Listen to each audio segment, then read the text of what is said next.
Do you remember what it felt like to be unreachable? I don't mean turning your phone on Do Not Disturb. I don't mean leaving it in the other room. I mean the time when you left the house, and for those few hours you simply ceased to exist for the rest of the world. If you are watching this, there is a good chance you feel a very specific type of ache in your chest, and I would not call this ache nostalgia. Nostalgia is when you miss a TV show or a specific candy from your childhood. This is different. This feels like grief. You are walking through the modern world. You have the smartphone, you have the apps, you have the high-speed connection. But inside, you feel like a traveler who arrived in a foreign country where you don't speak the language. You look around at people filming their food, filming their tears, filming their workouts, and you don't feel superior. You just feel tired. You miss the mystery. You miss the silence. You miss the version of yourself that existed before you had to curate an identity for an invisible audience. Psychologically, you're not stuck in the past. You're experiencing a phenomenon known as digital dissonance. Your brain was evolved for a world of deep, singular connections, but you're living in a world of shallow, infinite inputs. Today, we are going to explore why you feel this way. We are going to look at what you actually lost when you signed up for that first account. And we are going to discuss why missing the past might actually be the healthiest response to the present. Let's be honest about what we really lost. We didn't just lose our privacy, we lost our mystery. Think about how you used to meet people. You would meet someone, and you knew nothing about them. You had to talk to them. You had to ask questions. There was a slow, gradual uncovering of a human soul. It took months, sometimes years, to truly know who they were.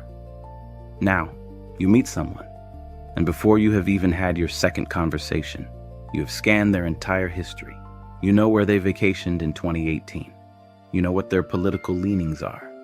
You know what they ate for breakfast. The book is open before you have even read the first page. And because we know everything, we value nothing. This constant flood of information has created a psychological state where curiosity cannot breathe. Curiosity requires a gap.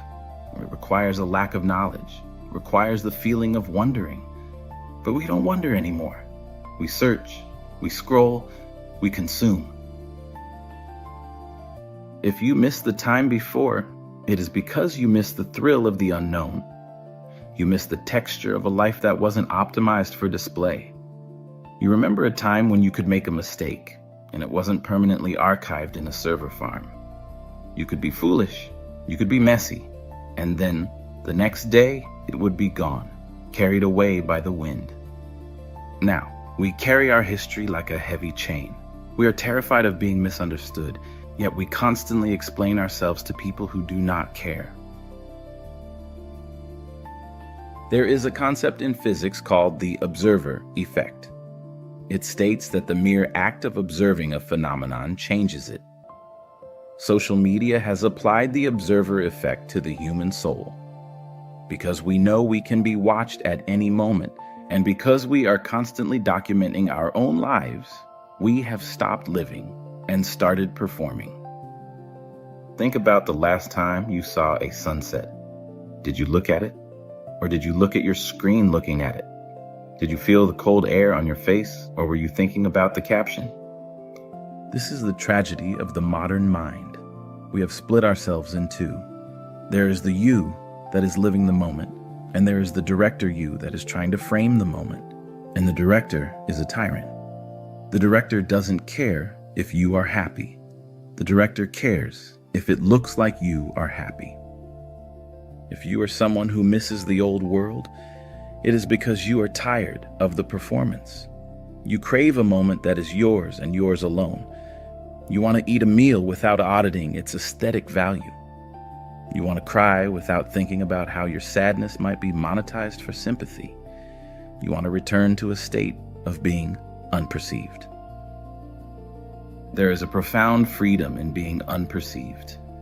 When no one is watching, you don't have to be smart.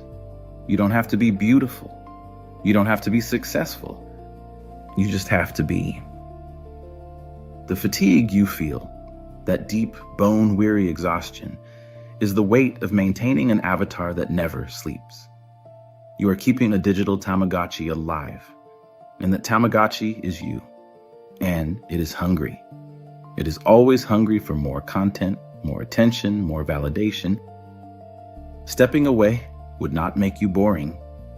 It would make you free.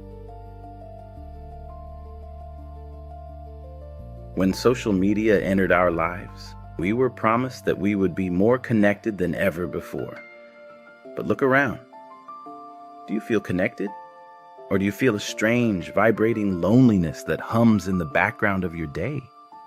We traded conversation for connection, and they are not the same thing. A conversation is messy. It has pauses. It has awkward silences. It requires presence. A connection is sterile. It is a double tap. It is a comment. It is a low-effort signal that says, "I see you," without actually looking at you.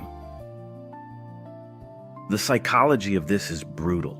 Our brains are wired for tribal belonging. We crave the feeling of being known, but social media gives us the feeling of social interaction without the biological reward. It is like eating empty calories. You keep eating, but you are still starving. You scroll through hundreds of faces, hundreds of lives, and your brain thinks you are in a room with 1,000 people, but your body knows you are sitting alone on a couch. This disconnect, this gap between what the mind perceives and what the body feels, creates a subtle, chronic anxiety. If you miss the days of landlines and letters, you are missing the weight of intention. To call someone back then required effort. You had to be home. They had to be home. You had to commit to the time. To write a letter required sitting down, finding a pen, buying a stamp. The effort was the message. The effort said, "You matter to me." Now, a message costs nothing. It takes zero effort. And because it costs nothing, it is worth nothing. We are drowning in communication, but we are parched for communion. And then there's the most dangerous machine of all, the comparison engine. In the past, you compared yourself to your neighbors, your coworkers, maybe your cousins. Your circle of comparison was small. It was manageable. You could be the funny one in your group or the smart one in your office, and that was enough. Now, you wake up every morning and you are psychologically placed in an arena with the best, the richest, the most beautiful, and the most talented people on planet Earth. You're not just competing with your neighbor anymore. You're competing with a billionaire in Dubai, a fitness model in LA, and a prodigy in Tokyo. And your brain, poor ancient thing, does not understand that these are curated highlights. It compares your behind-the-scenes footage with their trailer. This is why you feel like you are falling behind, even when you're doing fine. This is why you feel a low-level panic that you aren't doing enough. The algorithm is designed to show you exactly what will trigger your inadequacy, because inadequacy keeps you scrolling. If you felt sufficient, you would put the phone down. If you felt complete, you would walk away. So the machine must keep you in a state of mild deficiency. It must keep you hungry. But here is the truth you need to hear. You were not built to process the achievements of 7 billion people. You were built to walk your own path at your own pace without a constant scoreboard hovering over your head. So what do? We cannot build a time machine. We cannot uninvent the internet. The Pandora's box is open and the demons are out. But you can choose to close your eyes. You can choose to reclaim your right to be a ghost. This does not mean deleting every app. Although, if you can, more power to you. It means reclaiming the psychological territory you lost. It means consciously choosing to have moments that are unrecorded.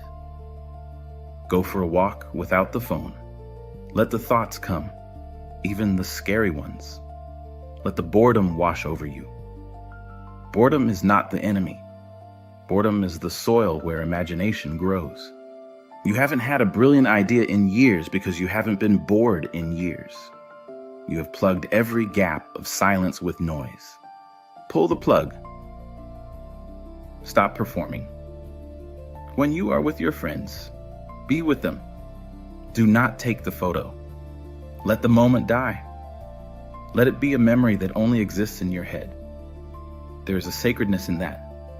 A moment that is not shared is a moment that is fully yours. And realize that the anxiety you feel, that fear that you are missing out, that fear that you are becoming irrelevant, is a lie sold to you by a system that needs your attention to operate. The most interesting people in the world right now are not the ones making the most noise. They are the ones who have kept a part of themselves for themselves. They are the ones who have a secret garden that the public cannot touch. If you have watched this far, it is because you are ready to disconnect, even just a little bit. You are ready to stop feeding the machine and start feeding your own soul. Do not let anyone tell you that you are old-fashioned or out of touch. You are sensing something that is true. You are sensing that life is meant to be lived in 3 dimensions, with all its mess and all its grit and all its fleeting beauty. The world is loud, and it is getting louder. The signal is everywhere, but you do not have to tune in. You have the power to turn the volume down. You have the power to step out of the stream and sit on the bank. Let them post, let them scroll, let them scream into the digital void.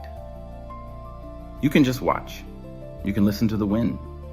You can look at the person across from you and actually see them. It is a brave thing in this day and age to choose reality over the simulation, but it is the only choice that leads back to yourself. So put the device down, look up. The world is still there. It has been waiting for you.